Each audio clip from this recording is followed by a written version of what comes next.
Hi guys, my name is Beth and welcome to Beth Does Beauty. Today I'm going to be working with LUPUS UK, the UK's nationally registered lupus charity, and I'm going to talk to you a little bit about lupus and confidence. I am not here to tell you the top 10 ways that you can change your life and become a better person with a chronic illness, because frankly I don't know how to do that. My early experiences with lupus started off at about 18 years old. I had noticed that I had started with like little bits of blotchy rashes up my arms.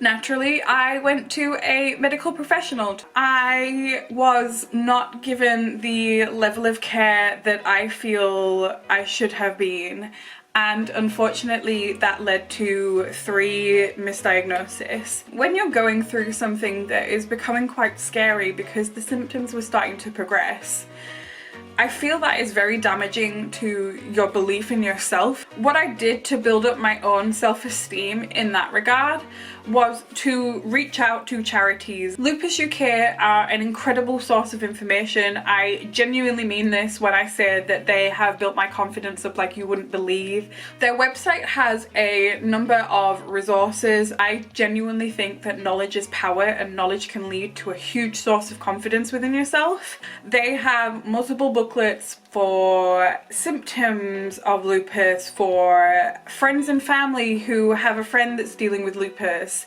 and I think having that information is so powerful, and it definitely gives you a level of confidence in that.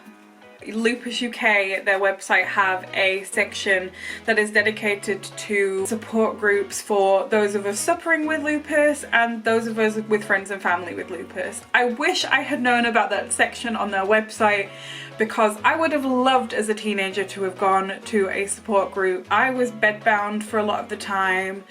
It was hard for me to make friends, so I didn't have the support system. So I got into that negative state of mind of nobody likes me, nobody wants to be my friend because I'm chronically ill, because they think they have to look after me. And that's scary to go through, and it definitely knocks your confidence. I think a really good piece of advice is to find your people. Find people that make you feel good about yourself, find people that you can relate to, find people that genuinely care. It's no secret that mental health and chronic illness, specifically lupus, go hand in hand. My mental health when I have flare-ups is the worst.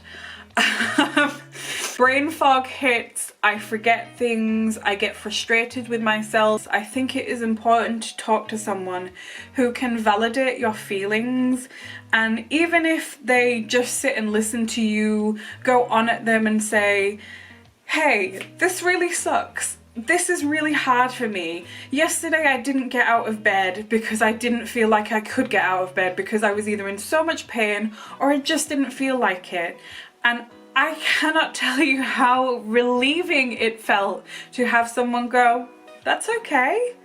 Things can get on top of us, and it's really important that we look after our mental health and we make sure that we check in on the strong friend, the quiet friend, the chronically ill friend, every friend that we have. It's important to check in on.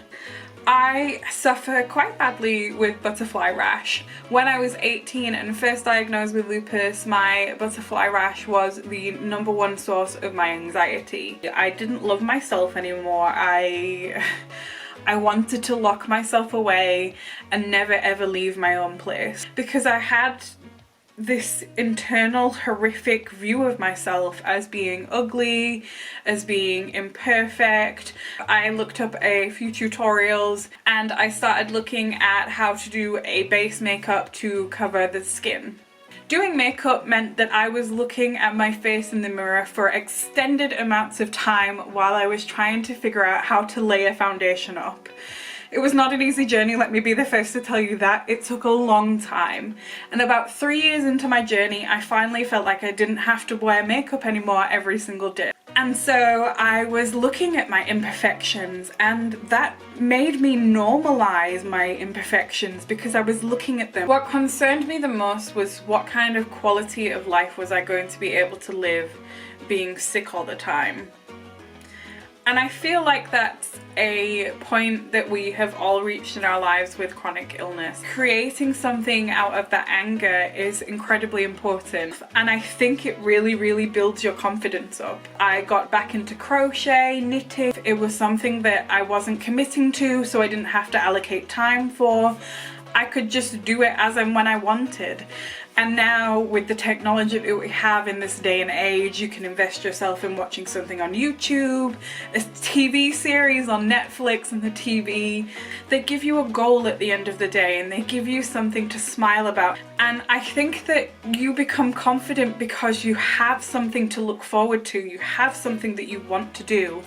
And the feeling of pride that I feel when I've crocheted a blanket, or I've crocheted a teddy bear or a cardigan, I think that that smile and that pride in myself that I felt because I'd achieved something. I want to extend a huge thank you to the LUPUS UK team for reaching out to me to ask them to help to inspire some positivity into your day and talk to you about lupus and confidence. Thank you guys so much for watching. Hit the subscribe button down below if you would like to hear more from me. I do talk a lot about lupus. I also really love talking about makeup, so if you like those things, please stick around to join me. As always, thank you guys so much for watching, and I will see you in the next one. Bye.